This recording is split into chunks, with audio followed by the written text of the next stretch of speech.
여수 바다 앞에서 다시. 그날 아침 여수의 바다는 이상하리만치 잔잔했다. 수평선이 거의 분간되지 않을 정도로 흐릿한 회색빛이었고 그 위로 부드러운 바람이 천천히 불어왔다. 정수연은 손에 든 종이컵에 커피가 식어가는 것도 잊은 채 오래된 폐가 앞에 서 있었다. 어릴 적 가족여행으로 왔던 여수, 그 기억 속 어느 해변 옆 작은 집. 이제는 사람의 손길이 오랫동안 닿지 않아 잡초가 무성한 이 집이 그녀의 새로운 시작이 될 줄은 몰랐다. 이게 맞을까? 혼잣말이 입 밖으로 흘러나왔다.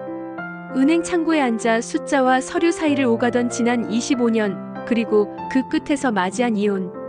그녀는 한 번도 인생을 거꾸로 살아본 적이 없었다. 그렇게 철저하게 올바른 길만 걸어온 자신이 이제 낡은 집 하나를 붙들고 바닷가에서 게스트하우스를 연다는 게 얼마나 무모한 일인지 스스로도 잘 알고 있었다. 그러나 무모함보다도 더 두려운 건 아무런 변화도 없는 채 살아가는 것이었다. 여수는 무언가를 다시 시작할 수 있을 것만 같은 곳이었다. 적어도 그렇게 믿고 싶었다. 그때 등 뒤로 묵직한 목소리가 들렸다. 여기 집 보수하려면 목재 먼저 손봐야 할 겁니다. 놀라 돌아보니 짙은 회색 작업복을 입은 남자가 서 있었다. 얼굴은 그을렸고 눈빛은 조용했다. 수연은 잠시 말을 잇지 못하고 멍하니 그를 바라보다가 겨우 입을 열었다. 아, 네. 그게 제가 뭘 몰라서요. 혹시 동네 분이세요? 수산시장 쪽에서 일합니다. 이준호입니다. 그의 손엔 커다란 연장이 들려 있었다. 어깨에 지은 흔적이 말해주듯 그는 몸으로 일하는 사람이었다. 낯선 이방인인 수연에게 그는 너무나 이질적이었지만 동시에 왠지 모를 안도감을 주는 존재였다. 수연은 괜스레 머쓱하게 웃으며 말했다. 저 정수연입니다. 여기 게스트하우스로 바꿔보려고요. 그는 잠시 집을 바라보다가 고개를 끄덕였다. 시간 걸리겠네요. 혼자 하시긴 힘들 겁니다. 그래서 도움받을 수 있을까 해서요. 아직 사람을 못 구해서. 그는 대답 대신 천천히 고개를 끄덕였다. 말은 없었지만 수연은 그 짧은 침묵 속에서 이미 도움을 받게 될 거란 것을 느꼈다. 이렇게 두 사람의 첫 인연은 한마디 한마디를 조심스럽게 꺼내는 바닷가의 잔잔한 바람처럼 시작되었다. 그날 오후, 수연은 집 안으로 들어와 오래된 바닥재를 살폈다. 곰팡이 냄새가 은근하게 풍겼고 한쪽 벽지는 젖어 있었지만 그녀는 의외로 담담했다. 이제는 아무것도 쉬운 게 없는 나이라 그런가? 아니면 이곳이 가져다주는 묘한 평온 때문일까? 문득 창밖으로 시선이 갔다. 낡은 철제 대문을 다시 고정시키고 있는 준호의 모습이 보였다. 한 손엔 망치, 한 손엔 녹슨 나사. 묵묵히 그러나 단단한 동작으로 일하는 그의 손길을 보고 있으니 마음 한편이 조용히 일렁였다. 이 사람, 말은 없는데 따뜻한 사람이다. 그렇게 며칠이 흘렀다. 준호는 매일 아침이면 시장 일을 마친 후 이 집에 들렀고 수연은 그를 위해 커피를 준비했다. 둘 사이엔 별다른 말이 오가지 않았지만 말 없는 시간이 오히려 익숙하고 편했다. 어느 날 지붕 처마 밑에 있던 벽난로 연통이 갑자기 무너지려 했다. 수연이 당황해하며 밖으로 달려나오자 마침 옆에 있던 준호가 재빨리 그녀를 감싸듯 끌어당겼다. 위험해요. 그 순간 수연은 그의 팔 안에 안긴 자신의 몸을 인식했다. 짧은 시간, 아주 짧은 숨 사이였지만 그녀는 한참을 멈춘 듯 했다. 부드럽지도 않고 세련되지도 않은 하지만 분명한 온기. 그리고 그 온기가 뺨을 타고 가슴 깊숙이 번져 들어왔다. 준호는 아무 말 없이 천천히 그녀의 어깨에서 손을 뗐다. 미안합니다. 놀라셨죠? 괜찮아요. 고맙습니다. 그날 밤 수연은 오랜만에 이불 안에서 잠을 이루지 못했다. 준호의 손길이, 그의 숨결이 자꾸 떠올랐다. 아마 준호 씨도 이 순간을 기억하고 있을까? 그건 몰랐지만 그녀의 가슴은 이상하리만치 빠르게 뛰고 있었다. 그리고 그렇게 둘 사이에 처음으로 몸의 온기가 스친 순간이 남겨졌다. 서로가 아닌 척하지만 분명히 스며들고 있었다. 바람이 머무는 저녁. 바닷바람이 잦아든 저녁. 수연은 주방에 작은 조명을 켠 채 고등어 조림을 끓이고 있었다. 시장에서 사온 신선한 생선과 된장으로 국을 끓이고 묵은지를 볶았다. 서울에선 혼자 밥을 차려 먹는 일이 거의 없었지만 여수에 온 이후론 달랐다. 이상하게도 음식 냄새가 집안을 채울 때면 마음도 함께 차오르는 듯했다. 식탁 위에 그릇을 하나 더 놓았다. 어제 준호가 처마미 처리를 끝내고 나서 무심하게 말한 한마디가 떠올랐기 때문이다. 저녁 따뜻한 거 드세요. 이 냄새 좋네요. 그 말에 마음이 조금 뭉클했다. 어쩌면 그는 자기 방식대로 같이 먹자는 말을 하고 있었던 건 아닐까. 그때였다. 대문 쪽에서 느리게 발소리가 났다. 수연은 순간 가슴이 쿵 내려앉는 듯 하면서도 기분 좋게 설렜다. 문을 열자 예의 그 회색 작업복을 입은 준호가 서 있었다. 혹시 식사 안 하셨으면 같이 드실래요? 그는 대답 없이 잠시 수연을 바라봤다. 그리고는 고개를 아주 천천히 끄덕였다. 마치 마음속에서 오래 고민한 끝에 내린 결심처럼. 둘은 마주 앉았다. 큰 말은 없었지만 수저질 소리와 된장국의 김 사이로 왠지 편안한 침묵이 흘렀다. 수연은 조심스럽게 물었다. 혼자 사세요? 예. 벌써 10년쯤 됐습니다. 힘드시지 않으셨어요? 살다 보면 힘든 게 당연해지더라고요. 대신 있는 법도 배우게 되니까요. 수연은 그 말에 가슴 한쪽이 저릿해졌다. 그녀도 그랬다. 혼자라는 걸 견디는 법을 배워야만 했고 잊는다는 게 얼마나 서글픈 기술인지도 알게 되었다. 식사를 마친 후 수연은 망설이다가 물었다. 시간 괜찮으시면 바닷가 같이 걸을래요? 준호는 대답 대신 자리에서 조용히 일어섰다. 그리고 말없이 신발을 신었다. 두 사람은 파도 소리를 들으며 천천히 바닷가를 걸었다. 은빛 모래 위에 나란히 찍힌 두 사람의 발자국. 별것 아닌 듯한 이 산책이 수연에게는 무언가가 시작되고 있음을 느끼게 해주었다. 좋습니다. 바닷가는 한산했다. 파도는 잔잔했고 조개 껍데기 하나가 조용히 파도에 밀렸다가 다시 모래 위로 돌아왔다. 수연은 양손을 조끼 주머니에 넣은 채 준호와 나란히 걸었다. 말은 없었지만 어색함도 없었다. 오히려 그 조용함이 서로를 더 편하게 해주는 듯했다. 문득 수연은 멈춰섰다. 파도 가까이 둥글고 매끈한 돌멩이가 하나 놓여 있었다. 그녀는 몸을 숙여 돌을 집었다. 이 돌 예쁘죠? 네. 매끈하네요. 이런 돌이 하나하나 쌓여서 여기가 되는 거겠죠. 바다는 그냥 만들어지는 게 아니라 아주 오래된 것들의 조합일 테니까요. 그는 조용히 고개를 끄덕였다. 바람이 스쳐 지나가고 두 사람의 옷깃이 살짝 흔들렸다. 그 찰나 수연은 말없이 그의 옆을 살짝 스쳤다. 준호는 몸을 굳혔지만 물러서지는 않았다. 바람에 떠밀리듯 서로의 온기가 조금 더 가까워졌다. 그날 이후 준호는 저녁이면 늘 마당을 정리하고 수연은 그런 그를 위해 따뜻한 차를 준비했다. 한 공간 안에 머무는 시간이 늘었지만 두 사람은 조심스럽게 그 거리를 유지했다. 아니, 유지하려 애썼다. 한 걸음만 다가가면 닿을 거리. 그러나 그 한 걸음이 얼마나 먼지 잘 알기에 쉽게 넘지 않았다. 그러던 어느 날 저녁, 수연은 혼잣말처럼 말했다. 혼자 사는 게 익숙해지면 다시 누군가를 맞이하는 게 겁나기도 하네요. 준호는 잠시 수연을 바라보다가 낮은 목소리로 답했다. 맞습니다. 그래서 더 조심스러운 거겠죠. 그 말이 이상하게 오래 남았다. 그리고 그날 밤 수연은 창문을 열고 밖을 내다보다가 불 꺼진 마당에 조용히 서 있는 준호를 보았다. 그는 조용히 하늘을 올려다보고 있었다. 그의 옆모습이 유난히 외로워 보였다. 그녀는 충동처럼 문을 열고 나갔다. 준호 씨. 그는 돌아보지 않았다. 수연은 다가가 그의 옆에 섰다. 준호는 천천히 고개를 돌려 수연을 바라보았다. 눈빛은 깊었고 그 안엔 오래된 외로움이 녹아 있었다. 말없이 아주 천천히 수연의 손등 위로 자신의 손을 올렸다. 서로를 바라보며 아무 말도 하지 않은 채 손을 맞잡고 바람을 맞았다.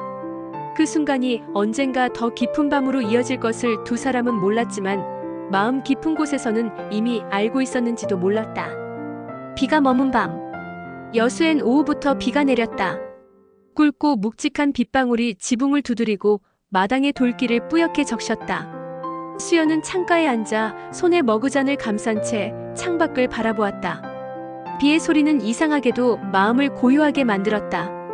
그러나 그 고요 속엔 알 수 없는 허전함도 함께 있었다. 오늘은 안 오시려나?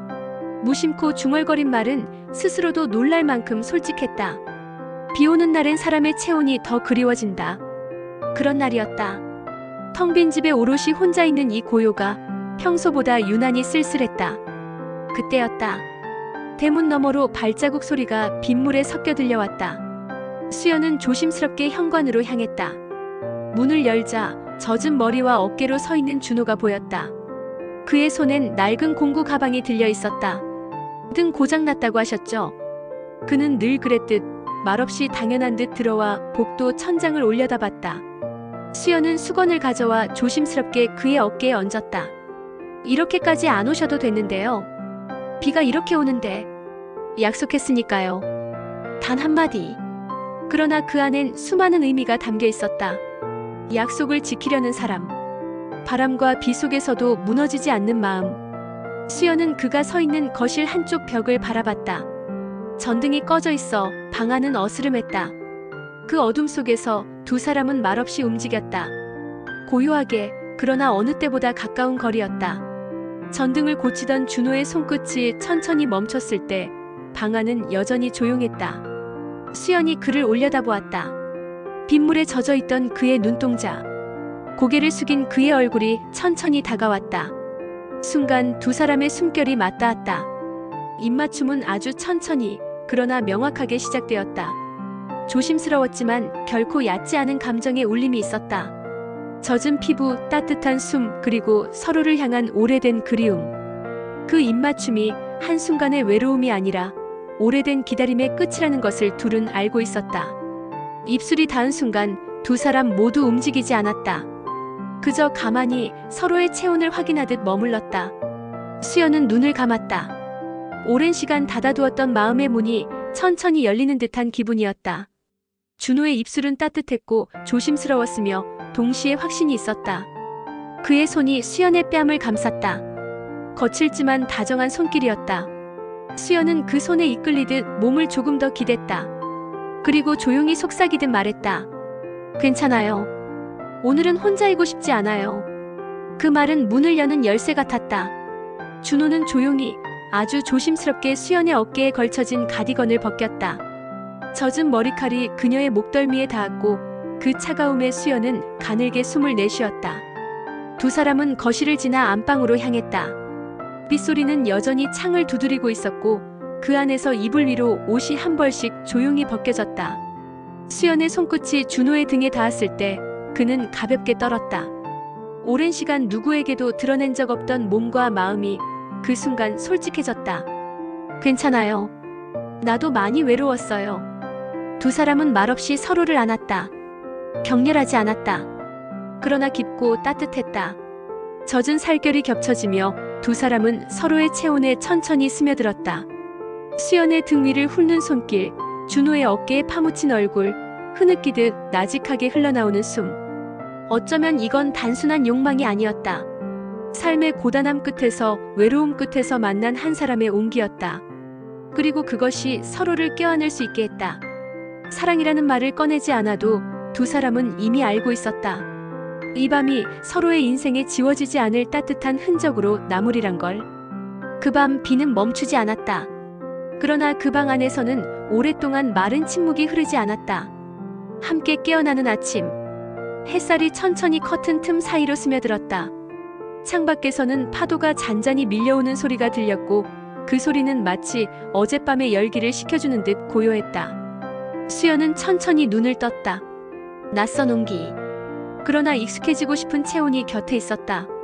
그녀는 몸을 살짝 돌려 옆을 바라보았다. 준호는 눈을 감은 채 조용히 숨을 쉬고 있었다. 그의 얼굴은 평소보다 훨씬 부드러워 보였고 어쩌면 조금 쓸쓸해 보이기도 했다. 수연은 이불 안에서 조심스럽게 그의 손을 찾아 가만히 잡았다.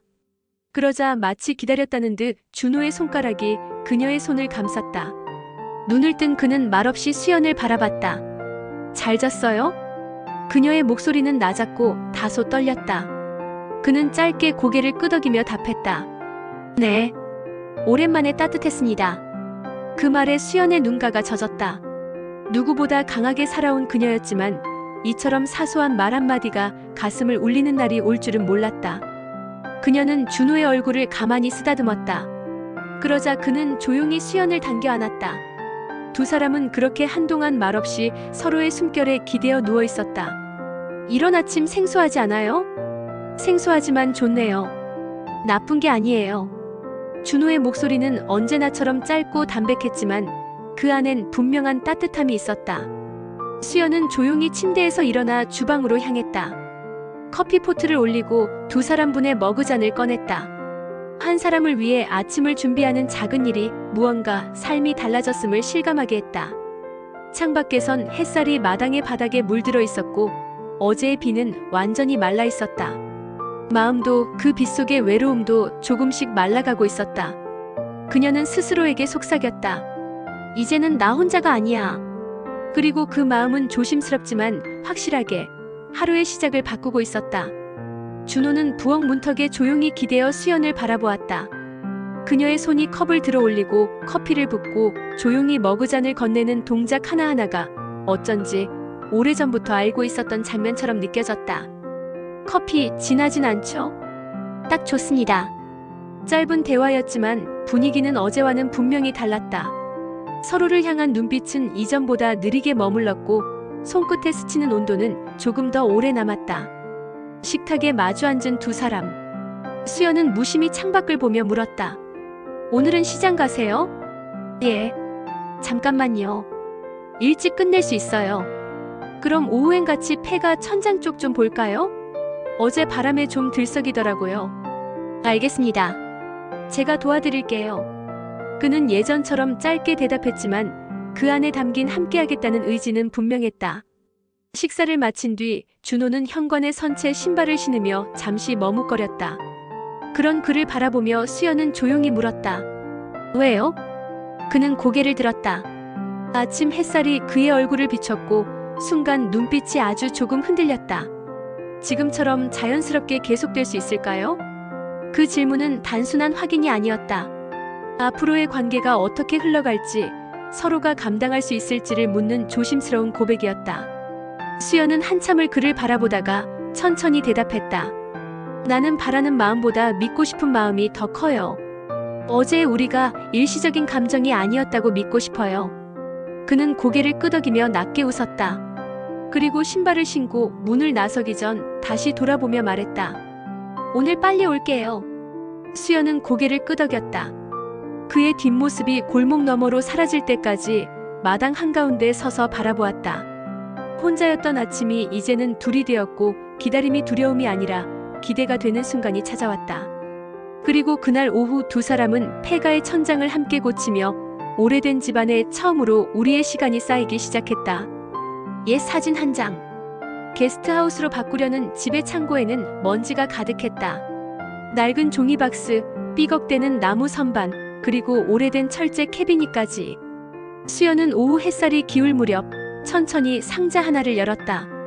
안에는 습기 먹은 앨범과 몇 장의 사진, 그리고 빛이 바랜 지도 한 장이 들어있었다.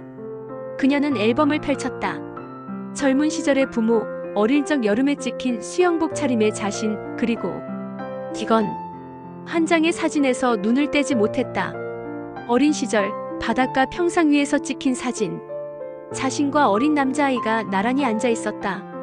모래사장을 배경으로 해질 무렵의 부드러운 빛이 두 아이를 감싸고 있었다. 이 아이 이름이 뭐였더라? 준. 그 순간 이름이 혀끝에 걸렸다. 준호. 지금의 그와 이름이 같았다.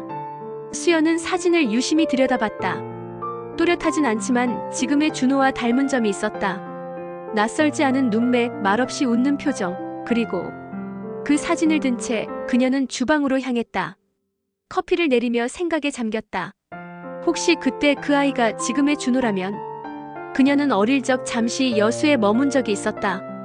그때 이 마을 어귀에 살던 남자아이와 매일 모래사장에서 놀았고 한 번은 고무 튜브를 잡아주다가 바닷물에 빠진 걸 구해준 적도 있었다.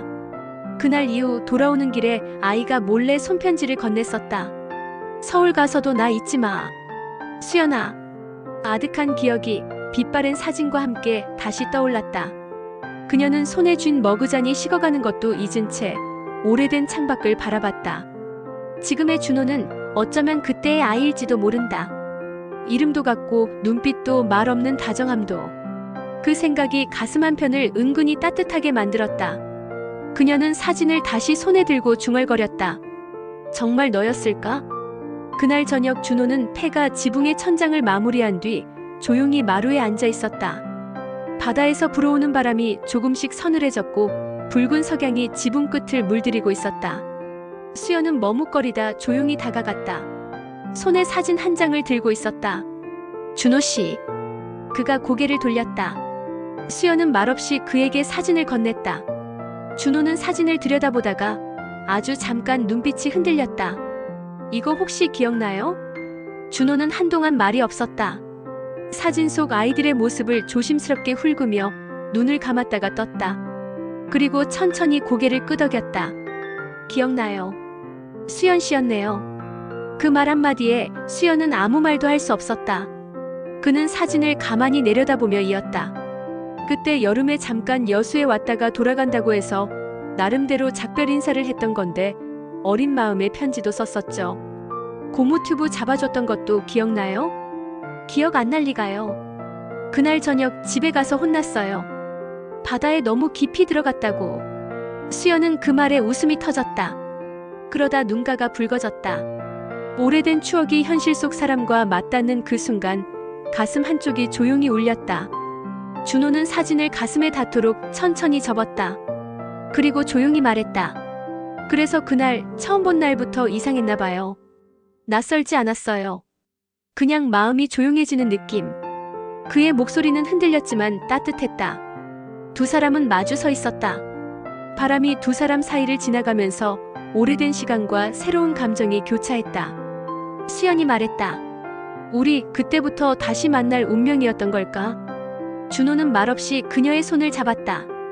그 손엔 말로 다 할 수 없는 시간의 무게와 다정함이 함께 담겨 있었다. 그날 밤 두 사람은 말없이 마당 의자에 나란히 앉아 하늘을 올려다보았다. 어린 시절의 여름이 어딘가 저 멀리에서 아주 작게 웃고 있었다. 함께 짓는 집. 여름의 끝자락, 태양은 여전히 강했지만 공기 속엔 가을의 냄새가 스며들기 시작했다. 수연과 준호는 아침 일찍부터 게스트하우스 안팎을 분주히 오갔다. 오래된 방의 마룻바닥을 걷어내고 새 장판을 들이고 다 낡은 창틀을 교체했다. 땀에 젖은 티셔츠, 바닥에 흩어진 나무 조각들, 그리고 서로를 부르는 짧은 목소리들. 이건 여기 고정하면 될까요? 예, 거기 맞춰서 한번 눌러봐요. 제가 받칠게요. 준호는 한 손으로 무게를 지탱하며 수연에게 눈을 맞췄다. 두 사람 사이의 거리는 점점 익숙해지고 말하지 않아도 통하는 순간들이 많아졌다. 도배지를 자를 때도 타일을 붙일 때도 잠시 마당에서 물을 마시는 짧은 휴식 시간까지도. 어느 날 오후 마당 한편에서 둘이 벤치에 앉아 쉬고 있을 때 수연이 조용히 말했다. 이상하죠? 처음엔 그냥 하나의 집을 만드는 거라 생각했는데 지금은요? 이젠 우리 둘의 삶을 짓는 것 같아요. 이 벽 하나하나가 우리 이야기 같아요. 준호는 가만히 수연을 바라보았다. 이마엔 땀이 맺혀 있었고 햇살에 눈을 살짝 찌푸린 얼굴은 이상하게 평화로웠다. 그는 조용히 그러나 단호하게 말했다. 맞아요. 이제는 수연 씨 혼자 사는 집이 아니니까요. 그 말에 수연은 천천히 눈을 감았다. 누군가의 말 한마디가 이렇게 깊게 가슴에 들어오는 건 참 오랜만이었다. 언젠가부터 그녀는 이 집을 고치며 미래를 상상하게 되었다. 누군가를 맞이하는 공간, 누군가와 함께 잠드는 공간, 그리고 누군가의 발소리가 들리는 새벽의 복도. 그런 것들이 이제 막 그림처럼 마음에 그려지기 시작했다. 혹시 이 집이 완성되면 여기서 같이 살래요? 준호는 놀란 듯 그녀를 바라봤다. 그러나 오래지 않아 조용히 웃으며 고개를 끄덕였다. 그래요. 그러자고요. 햇살이 두 사람의 어깨 위에 내려앉았다. 부서지는 빛 사이로 아직 완성되지 않은 집 안에서 그들의 미래가 조금씩 자라고 있었다. 밤이 되었다. 하루 종일 벽지를 붙이고 마룻바닥을 정리하느라 두 사람 모두 지쳐 있었지만 묘하게 마음은 편안했다. 거실 한가운데에 놓인 간이 매트 위에서 두 사람은 어깨를 맞대고 앉아 있었다. 작업이 끝난 벽면엔 수연이 그린 연한 남색 선이 남아 있었다. 앞으로 이곳에 작은 선반을 달고 액자를 걸 예정이었다. 이 자리에 우리가 찍은 사진을 걸면 좋겠어요. 수연의 말에 준호는 조용히 미소 지었다. 그 미소는 말없이 좋다고 말해주었다. 피곤함 속에서도 두 사람은 쉽게 잠에 들지 못했다. 수연은 조심스레 준호의 손등 위에 손을 올렸다. 그 손을 바라보며 낮 동안 함께 겪었던 순간들이 스쳐갔다. 무게를 함께 들고 못을 받고 땀을 닦아주고 그런 시간이 쌓여 지금 이 자리에 함께 있게 된 것. 수연은 속삭이듯 말했다. 오늘 같은 하루 계속되면 좋겠어요. 준호는 그녀를 바라보다 천천히 몸을 돌렸다. 두 사람은 서로를 마주 보았다. 어둠 속에서도 눈동자가 마주했고 조심스럽게 입술이 닿았다. 이번 키스는 낮보다 더 조용했고 더 깊었다.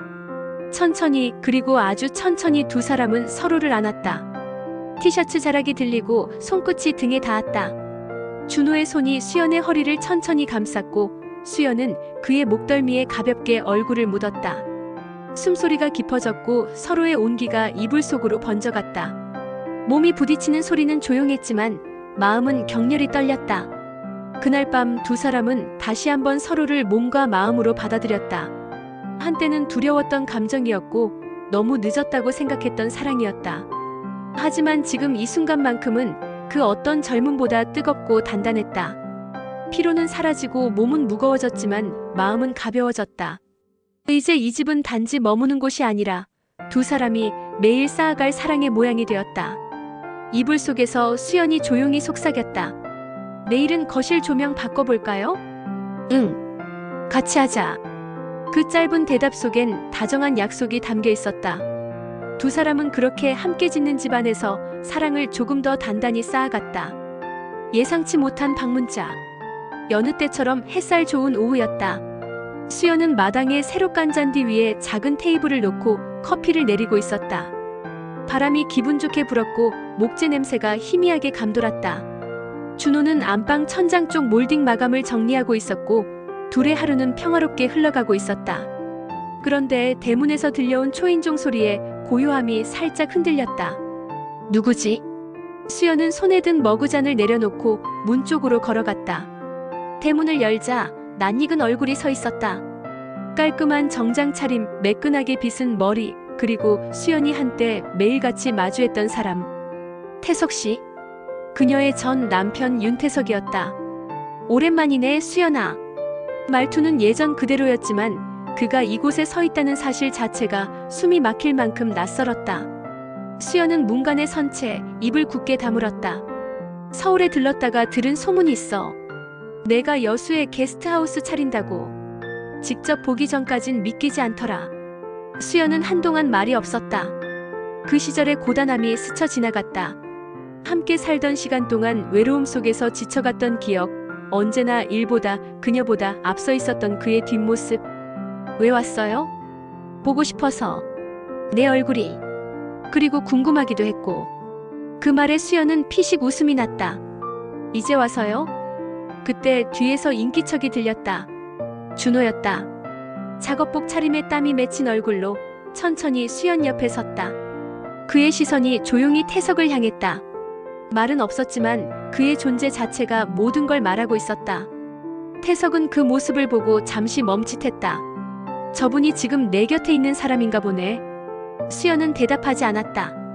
대신 아주 조용히 준호의 팔을 가볍게 잡았다. 여기가 이제 제 삶이에요. 여수 이 집, 그리고 같이 짓는 사람. 말은 단호하지 않았지만 그 안엔 확고한 감정이 있었다. 태석은 잠시 침묵하다가 얇게 웃었다. 그래. 잘 지내라, 수연아. 그는 조용히 돌아섰고 발자국 소리와 함께 골목 너머로 사라졌다. 그 자리에 남은 두 사람은 서로를 바라봤다. 많은 말이 필요하지 않았다. 수연은 깊은 숨을 내쉬고 조용히 말했다. 준호 씨 미안해요. 놀라셨죠? 그는 고개를 젓고 수연의 어깨에 손을 얹었다. 괜찮아요. 이제 중요한 건 오늘부터의 당신이니까요. 그 말에 수연의 눈가가 살짝 젖었다. 해가 지고 있었다. 마당에 붉은 석양이 스며들고 담장 너머 나무 그림자가 길게 늘어졌다. 수연은 그늘 아래 의자에 앉아 두 손으로 따뜻한 차잔을 감싸고 있었다. 태석이 떠난 지 몇 시간, 그 짧은 방문이 마음에 작은 파문을 남겼다. 준호는 그녀 곁에 앉아 아무 말 없이 그 잔잔한 침묵을 함께하고 있었다. 그의 존재는 말보다 더 따뜻하고 위로 같았다. 사실 그 사람 떠나고 나서 마음이 복잡했어요. 수연의 말은 천천히 흘렀다. 뜨겁지도 차갑지도 않은 온도로. 긴 시간을 함께 살았던 사람이잖아요. 나름대로 애썼고 지쳤고 결국 놓았고 그 모든 게 한순간에 떠오르더라고요. 준호는 고개를 끄덕이며 들었다. 말없이 그러나 진심으로. 하지만 지금 생각해보면 그 사람은 나를 한 번도 진짜로 바라봐준 적 없었던 것 같아요. 그저 곁에 있는 존재였을 뿐. 그녀는 준호 쪽으로 시선을 돌렸다. 그런데 준호 씨는요? 말이 많지 않아도 매 순간 나를 보고 있다는 게 느껴져요. 같이 못을 박을 때도 나무를 들 때도 심지어 내 말 없이도 내 마음을 알아채줄 때가 많아요. 그 말에 준호의 눈빛이 부드러워졌다. 그는 조용히 손을 뻗어 수연의 손 위에 손을 얹었다. 전 당신이 저를 있는 그대로 받아준 것만으로도 충분히 고마워요. 이 나이에 누군가와 새로 시작한다는 게 얼마나 큰 용기인지 알거든요. 그 말에 수연은 가만히 그의 손을 꼭 잡았다. 그녀는 어느 순간 이 남자가 자신 안에서 얼마나 큰 자리를 차지하고 있는지를 느끼고 있었다. 그날 밤 두 사람은 마당에 앉아 늦은 저녁 바람을 맞으며 오래도록 앉아 있었다. 말보다 많은 생각들이 오갔고 그 사이로 믿음이 더 단단해졌다. 잠시 후 수연은 조용히 말했다. 앞으로도 내가 흔들릴 때 곁에 있어줄래요? 준호는 짧게 대답했다. 어디도 가지 않을 겁니다. 그 말은 약속이었다. 말로 맺은 관계가 아닌 시간을 쌓아가는 삶의 동반자로서의 맹세였다. 그리고 그 밤 수연은 오래도록 단단한 팔에 기대어 잠이 들었다. 전 남편의 그림자는 완전히 사라졌고 그 자리에 남은 건 오직 지금의 준호였다. 바다를 닮은 방. 늦가을의 바람이 마을 골목을 타고 조용히 불었다. 수연은 창가에 기대어 가칠한 하얀 창틀을 바라보며 작은 숨을 내쉬었다. 유리창에 닿는 바닷바람의 흔적이 투명하게 남았고 그 너머로 부서지는 햇살이 잔잔히 내려앉고 있었다. 그녀의 손에는 손수 만든 방 배치도가 들려 있었다. 여명실, 고요실, 그리고 바다의 결을 닮은 푸른빛 벽지로 꾸민 해류실. 방마다 이름을 붙일 땐 준호와 밤늦도록 고민했고 창문을 어떤 방향으로 낼지, 침대 위치를 어디로 둘지도 함께 정했다. 준호 씨, 오늘 첫 손님 오는 날이에요. 그는 수연의 말에 미소 지으며 고개를 끄덕였다. 이 집도 오늘 진짜 집이 되는 날이네요. 오후 3시쯤 첫 손님이 도착했다. 서울에서 내려온 중년 부부. 바다를 오래 보고 싶었다며 예약한 이들은 수연이 정성껏 준비한 국화차와 고구마 조림을 한 입 먹고는 연신 감탄했다. 이런 공간 오랜만이에요. 숨이 탁 풀려요. 수연은 조용히 미소 지었다. 그녀는 알고 있었다. 이곳이 단순히 머무는 방이 아닌 누군가의 고단한 하루가 쉬어가는 작은 안식처가 되길 바라는 마음으로 이 공간을 만들었으니까. 해질 무렵 수연과 준호는 함께 마당 의자에 앉았다. 손님방에서 웃음소리가 희미하게 흘러나오고 부엌에서는 끓는 전기포트의 소리가 작게 들렸다. 익숙하고 따뜻한 생활의 소리였다. 이렇게 매일 누군가를 맞이하는 삶도 괜찮네요. 수연의 말에 준호가 말했다. 당신이 만든 집이잖아요. 나는 옆에서 그걸 지켜볼 수 있어서 좋아요. 그 말이 이상하게 뭉클했다. 수연은 조용히 그의 어깨에 기대었다. 바다를 닮은 이 집안에서 두 사람의 시간은 비로소 흘러가기 시작했다. 그날 밤 고요실의 묵은 중년 부부는 마당 평상에 나란히 앉아 바닷소리를 듣고 있었다. 두 잔의 따뜻한 매실차와 담요 하나. 그들은 조용히 웃으며 이야기를 나눴고 수연은 부엌 창 너머로 그 모습을 바라보았다. 참 좋네요, 저 모습. 준호가 조용히 말했다. 수연은 고개를 끄덕이며 웃었다. 맞아요. 이런 풍경을 위해 이 집을 만들었던 것 같아요. 게스트하우스를 운영한다는 건 단지 공간을 빌려주는 일이 아니었다. 사람의 일상을, 추억을, 쉼을 받아들이는 일이었다. 그리고 수연은 그 모든 것을 전보다 훨씬 따뜻한 마음으로 바라볼 수 있게 되었다. 늦은 밤 손님들이 잠든 후 두 사람은 다시 마루에 나란히 앉았다. 손엔 머그잔, 발끝엔 살짝 식은 마룻바닥의 감촉. 바닷바람이 머리카락 사이를 지나가고 별빛이 잔잔하게 퍼졌다. 오늘 너무 좋았어요. 내가 만든 집이 누군가에게 위로가 될 수 있다는 걸 처음 실감했어요. 수연의 말에 준호는 고개를 끄덕였다. 처음부터 그렇게 될 거라고 생각했어요. 당신은 그럴 사람이니까요. 그 말에 수연은 잠시 숨을 멈췄다. 그가 건넨 이 짧은 확신이 자신이 쌓아올린 노력보다 더 크게 마음을 울렸다. 그녀는 준호의 손을 천천히 감싸주었다. 조용히 그러나 분명히. 우리 잘 살고 있는 거죠? 그는 말없이 고개를 끄덕이고 그녀의 이마에 입을 맞췄다. 말이 필요 없었다. 하루를 함께 보내고 밤을 나란히 맞이하는 것만으로도 충분했다. 그날 밤 두 사람은 해류실의 조용한 침대 위에 나란히 누웠다. 서로의 온기를 느끼며 자잘한 이야기들을 나누다 잠에 들었다. 그리고 그 잠들기 직전 수연은 속삭이듯 말했다. 준호 씨와 함께여서 참 다행이에요. 그 말은 이 집의 벽과 바닥, 그리고 따뜻한 공기 속에 천천히 스며들었다. 다시 흔들리는 바람. 이른 겨울의 기운이 느껴지던 어느 날 아침 수연은 우체통을 열다가 낯선 편지 한 통을 발견했다. 송신인의 이름은 없었지만 주소는 서울이었다. 정갈한 필체로 쓰인 흰 봉투. 그녀는 부엌으로 돌아와 조심스럽게 편지를 열었다. 수연 씨, 오랜만이에요. 나는 여전히 당신을 많이 생각합니다. 혹시 다시 한번 이야기할 기회를 가질 수 있을까요? 우리 아직 끝나지 않은 이야기라고 믿고 있어요. 편지는 짧았지만 묘하게 단호했다. 문장의 말미엔 보이지 않는 기대가 묻어 있었다. 수연은 조용히 편지를 접어 식탁 위에 내려놓았다. 심장이 묘하게 두근거렸다.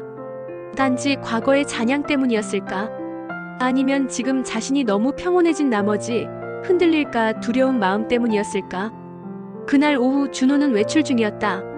수연은 부엌 정리를 하다가 문득 자신이 한 발도 움직이지 못한 채 식탁 앞에 서 있는 것을 깨달았다. 그 사람은 왜 지금에서야 왜 이렇게 조용히 끼어들까? 그 질문을 품은 채 수연은 해질 무렵 다시 그 편지를 손에 들었다. 그리고 마침내 준호가 돌아왔다. 현관문이 열리고 겨울바람을 머금은 준호가 들어왔다. 수연은 조용히 그를 마주봤다. 준호 씨. 네. 혹시 나한테 누가 편지 보내면 그게 어떤 의미일 것 같아요? 그는 잠시 멈춰섰다. 그 질문에 뭔가 있는 걸 직감했는지 가볍게 숨을 들이쉬었다. 내용에 따라 다르겠죠. 하지만 당신이 망설일 정도라면 그 사람이 당신 마음에 아직 뭔가 남겨두고 떠났던 거 아닐까요? 그 말이 너무 담담해서 오히려 수연은 더 가슴이 저렸다. 그게 맞는 말인 것 같아요. 그럼 당신은 지금 어디에 있고 싶은가요? 준호는 곧장 묻지 않았다. 대신 천천히 다가와 그녀의 손등에 손을 얹었다. 이 집에 내 곁에 있고 싶은 마음이 지금도 진심인가요? 수연은 조용히 그러나 단호히 대답했다. 네. 흔들리는 건 무서워서가 아니라 다시는 혼자 서고 싶지 않아서예요.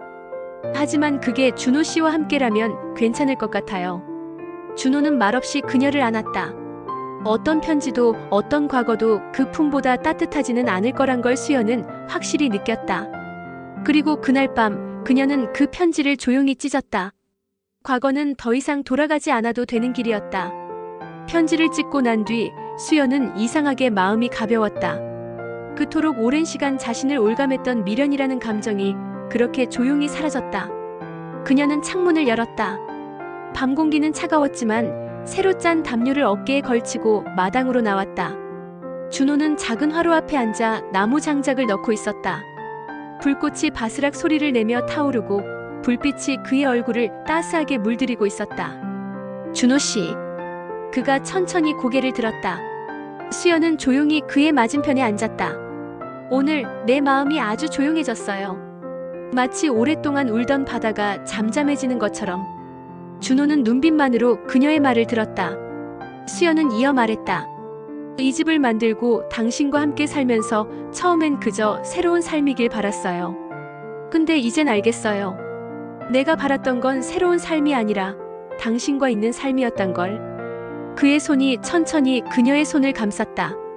불꽃 사이로 손끝이 따뜻하게 닿았다. 나도 그랬어요. 말은 못했지만 당신이 처음 이 집 앞에 서 있던 날부터 이상하게 마음이 조용해졌어요. 수연은 웃었다. 조용히 그러나 깊게. 두 사람은 화롯불 앞에서 소주 한 잔을 나눠 마셨다. 말이 많지는 않았지만 그 안에 담긴 감정은 차곡차곡 쌓였다. 밤이 깊어갈수록 바람은 점점 차가워졌고 서로의 옷깃은 점점 더 가까워졌다. 그리고 그날 밤 두 사람은 다시 한번 서로를 안았다. 이번엔 흔들림이 아니라 확신으로 다가간 몸과 마음이었다. 수연은 이 말을 그의 가슴에 붙이며 속삭였다. 당신이 내 마지막이었으면 해요. 이 집도 이 밤도 이 삶도.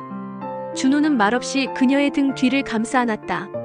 그 따뜻한 팔 아래에서 수연은 더 이상 외롭지 않았다. 새벽이 오기 전 두 사람은 나란히 누워 작은 숨소리를 들으며 잠에 들었다. 창밖에 나뭇가지가 흔들리고 있었지만 집안의 공기는 흔들림 없이 고요했다. 우리가 만든 계절. 겨울이 끝나고 봄이 왔다. 그리고 여름을 지나 다시 가을이 찾아왔다. 수연은 작은 뜰에 핀 국화 앞에 쪼그려 앉아 노란 꽃잎을 가만히 쓰다듬고 있었다. 작년 이맘때 마당을 처음 정리하며 심은 꽃이었다. 그때는 피기나 할까 싶었지만 지금은 이렇게 싱싱하게 계절을 받아내고 있다. 살아있네요. 우리처럼요. 그녀는 혼잣말처럼 중얼이며 고개를 들었다. 마당 끝에서 빨래를 걷고 있는 준호가 보였다. 그는 이제 집안 구조나 배치도 손님 스케줄도 꽤 익숙하게 꿰고 있었다. 이젠 정말로 게스트하우스의 주인이었다. 준호 씨, 오늘 저녁엔 생선찜 어때요? 아까 시장에서 고등어가 아주 싱싱했거든요. 좋아요. 당신이 하면 뭐든 좋아요. 그는 늘 그렇듯 짧고 담담했지만 수연은 그 말이 어느 장미꽃보다 향기롭다는 걸 알고 있었다. 낮에는 손님들이 드나들고 마당에선 아이들이 조용히 책을 읽는다. 부엌에선 된장국 냄새가 피어오르고 밤이면 둘이 나란히 평상에 앉아 바다 소리를 듣는다. 처음엔 이 일상이 낯설었지만 지금은 너무나 익숙하고 소중한 풍경이 되었다. 어느 날 정기적으로 오는 단골 손님 부부가 수연에게 말했다. 이 집 정말 두 분의 이야기가 곳곳에 느껴져요. 벽지도 나무 냄새도 마당의 의자 위치도 사랑이 살아있는 집이에요. 수연은 그 말에 잠시 눈이 뜨거워졌다. 그렇게까지 보일 줄은 몰랐지만 아마 진짜 사랑은 자연스럽게 드러나는 법인지도 모른다. 밤이 되어 두 사람은 다시 마당 의자에 앉았다. 달빛이 얇은 잎 위에 내려앉고 살랑이는 바람이 속삭이듯 지나갔다. 준호 씨, 우리 잘 살았죠? 그 말에 준호는 고개를 끄덕이고 그녀의 손을 가만히 잡았다. 그럼요. 이 계절이 우리 둘이 만든 거잖아요. 가을이 깊어갈 무렵 수연과 준호는 작은 마을 축제를 준비했다. 게스트하우스를 중심으로 마당에 테이블을 놓고 손님들과 이웃이 함께 모이는 조촐한 바다의 날. 수연은 된장국과 직접 담근 김치를 내놓고 준호는 시장에서 받아온 제철 해산물로 간단한 구이 요리를 만들었다. 아이들은 마당에서 종이배를 접고 있었고 어르신들은 평상에 둘러앉아 막걸리를 나눴다. 조용했던 집이 웃음과 이야기로 가득 찼다. 마치 이 집도 마을도 그들의 삶도 하나로 이어진 듯한 풍경이었다. 이런 날이 올 줄 몰랐어요. 여기에 처음 왔을 땐 그냥 도망치듯 내려왔던 거였는데. 수연이 말하자 준호는 고개를 끄덕였다. 도망이 아니었죠. 다시 살고 싶어서 온 거잖아요. 그리고 결국 살아냈잖아요, 당신답게. 그 말이 가슴 깊은 곳에 닿았다. 그는 늘 그렇게 필요한 말만 정확하게 전해주는 사람이었다. 해가 저물 무렵 사람들은 하나둘 떠나고 마당엔 등불이 켜졌다. 두 사람은 마지막으로 남은 음식들을 정리하며 짧은 숨을 돌렸다. 수연은 고개를 돌려 조용히 말했다. 이제 내가 무너질까봐 두렵지 않아요. 준호는 그녀를 바라보며 물었다. 왜요? 내 옆에 이제는 함께 있는 사람이 있으니까. 기댈 수 있고 같이 무너질 수도 있는 사람이. 그게 당신이라서 참 좋아요. 그 말에 준호는 말없이 다가가 그녀의 두 손을 잡았다. 서로의 눈을 바라보며 아무 말 없이 오래도록 서 있었다. 그날 밤 둘은 다시 한번 서로의 품에서 잠들었다. 어느덧 너무 익숙해진 체온, 숨결, 그리고 귓가에 스치는 말 없는 다정함. 창문 밖엔 늦가을 바람이 불고 마당의 등불은 아직 꺼지지 않았다. 그 불빛은 앞으로도 오래도록 이 집과 두 사람의 시간을 따뜻하게 밝혀줄 것이었다. 에필로그. 바다와 닮은 사람. 겨울 초입의 어느 날 아침 수연은 잔잔한 파도 소리를 들으며 천천히 눈을 떴다. 창밖에는 옅은 해무가 깔려 있었고 마당에 국화는 서리 한 겹을 얹은 채 가만히 피어 있었다. 준호 씨 일어났어요? 침대 옆에 누운 준호는 눈을 감은 채 미소 지었다. 그는 언제나처럼 먼저 깨 있었고 수연이 깰 때까지 조용히 곁을 지켰다. 응. 오늘도 당신이 먼저 말을 걸어줬네요. 서로에게 너무나 익숙한 이 대화는 처음엔 낯설었지만 지금은 삶의 리듬이 되었다. 아침 식탁엔 두 사람이 함께 만든 식사가 놓였고 창밖엔 손님 한 팀이 마당을 산책하고 있었다. 게스트하우스는 어느덧 이웃들 사이에서도 머물고 싶은 집으로 알려졌고 계절이 바뀔 때마다 정기적으로 찾아오는 손님도 생겼다. 하지만 무엇보다 중요한 건 이곳이 두 사람이 함께 만든 시간의 집이라는 점이었다. 수연은 커피잔을 내려놓으며 말했다. 나는 가끔 생각해요. 당신을 만나지 않았다면 내가 지금 어떤 삶을 살고 있을까? 준호는 잠시 그녀를 바라보다 조용히 대답했다. 나도 그래요. 하지만 우리는 결국 서로를 찾았고 그게 전부인 것 같아요. 그 말에 수연은 웃었다. 눈가에 잔주름이 예쁘게 잡혔다. 해질 무렵 두 사람은 바닷가를 걸었다. 모래에 발이 잠기고 파도가 발끝을 간지렸다. 수연은 조용히 말했다. 바다는 당신 같아요. 처음엔 차갑고 깊어 보여서 무서웠는데 알고 보니 가장 따뜻한 품이었어요. 준호는 그 말에 답하지 않고 대신 그녀의 손을 꼭 잡았다. 이제 그들은 말로 사랑을 확인하지 않았다. 대신 매일 밥을 지어주고 손을 잡고 마당에 꽃을 심고 겨울이면 함께 이불을 덮으며 그렇게 사랑을 살아내고 있었다. 그리고 그건 젊은 날의 어떤 열정보다도 조용하고 단단한 사랑이었다. 이제 두 사람은 바다처럼 살아간다. 항상 곁에 있으면서도 변하지 않는 온도로. 때론 잔잔하게, 때론 깊게 서로를 안고. 끝까지 함께 해주셔서 감사합니다. 구독과 좋아요, 알림 설정 부탁드리며 여러분의 생각을 댓글로 남겨주세요. 그럼 다음 영상에서 다시 뵙겠습니다.